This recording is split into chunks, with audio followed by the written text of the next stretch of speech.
Good morning, students.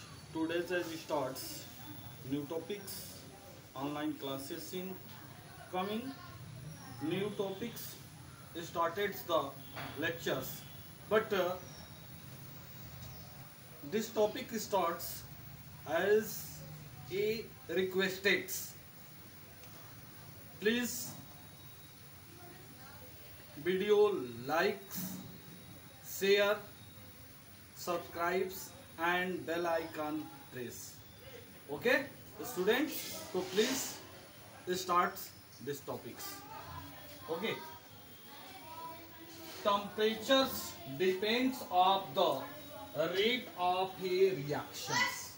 Okay, rate of reactions यानी temperatures पर कैसे डिपेंड करता है किसी केमिकल रिएक्शन का रेट, इस पर ये टॉपिक लेकर आए हैं और इस टॉपिक को हम समझेंगे। ओके, तो टॉपिक है आपका temperature depend of a rate of A reaction.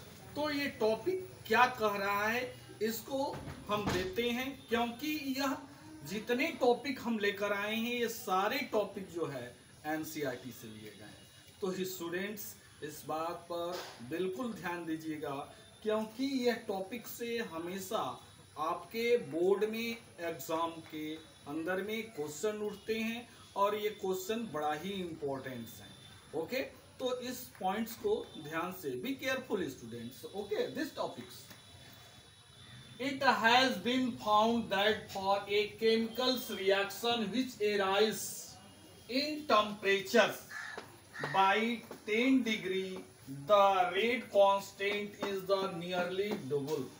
Okay, यानी हम किसी केमिकल रिएक्शंस के अंदर हम देखते हैं कि यदि उस केमिकल रिएक्शन का टेम्परेचर 10 डिग्री कर दिया जाता है तो उसकी वैल्यू जो हो जाती है, उसके रेट कांस्टेंट की वैल्यू डबल नियरेस्ट हो जाती है। तो यह जो है टेम्परेचर्स पर डिपेंड करता है। Okay, the temperature depending of the rate of the chemical reactions can be accurate explain by the Arrhenius equation. It was the first proposed by Dutch chemist J.H. Van 't Hoff, but Swedish chemist Arrhenius provided that physical justified and the interactions. Okay, K is equal to A e power the minus EA oblique RT. Okay, यानी इस chemicals reactions के अंदर जो temperatures पर depend करता है और temperature के वजह से उसका रेट कांस्टेंट डबल हो जाता है, वह जो है टेंडेंसी को प्रपोज करने वाले स्वीडिश साइंटिस्ट कौन थे? Arrhenius.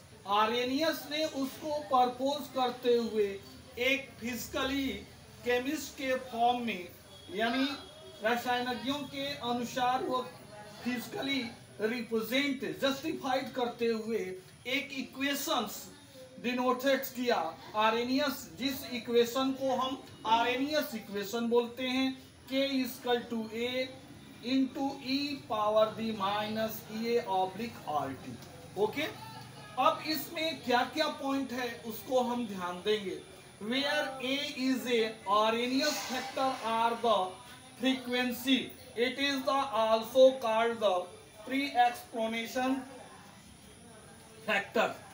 It is a constant specific to a particular reaction. R is a gas constant and E is the activation energy measured in the joule पर मोल.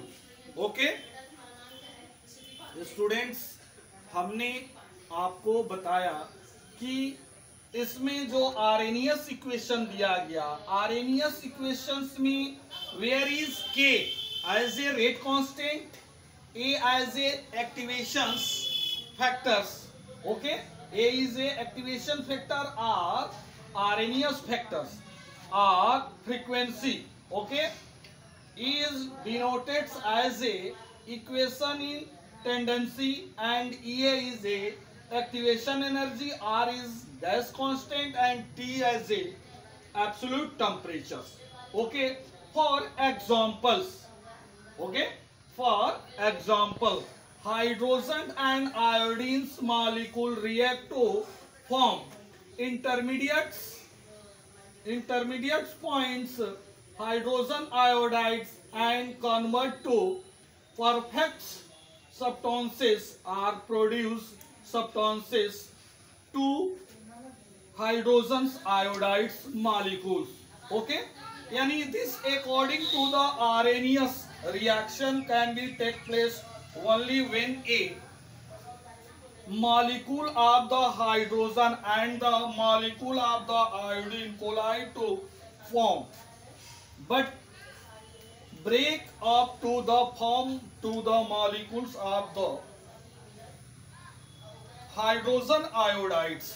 ओके, यानी यहां हमने दिया है कि हाइड्रोजन मॉलिक्यूल जब आयोडीन के साथ रिएक्ट करता है तो एक इंटरमीडिएट सब्सटेंसेस फॉर्मेट करते हैं, और वह इंटरमीडिएट सब्सटेंस कुछ समय के बाद वह एक स्टेबल प्रोडक्ट देते हैं. वह प्रोडक्ट हाइड्रोजन आयोडाइड देता है.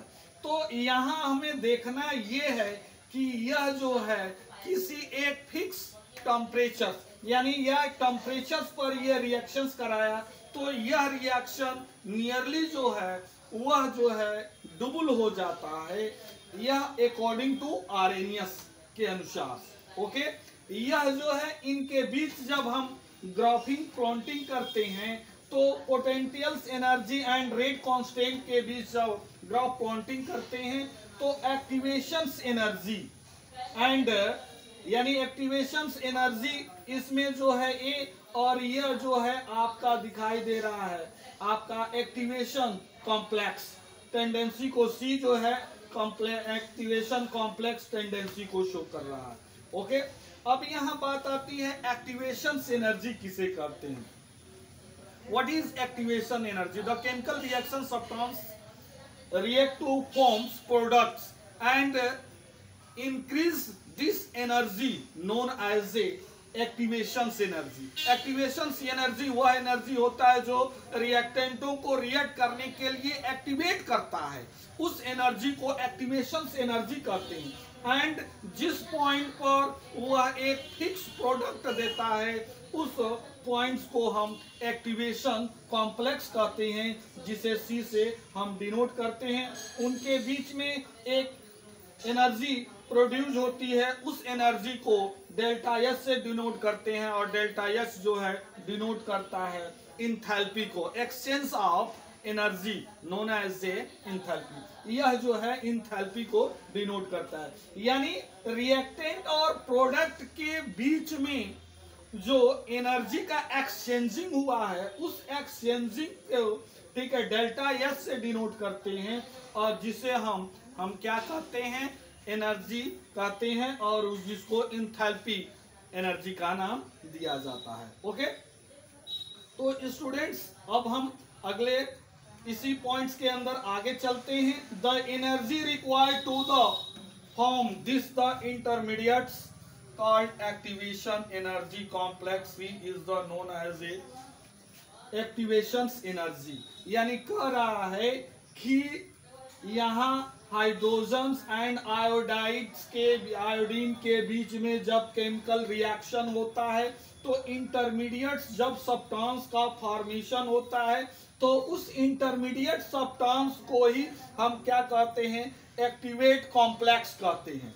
यानी यह जो है इंटरमीडिएट जो सब्सटेंस बना उस इंटरमीडिएट सब्सटेंस को ही हम क्या कहते हैं, तो इसको हम बोलते हैं एक्टिवेशन, ठीक है, कॉम्प्लेक्स.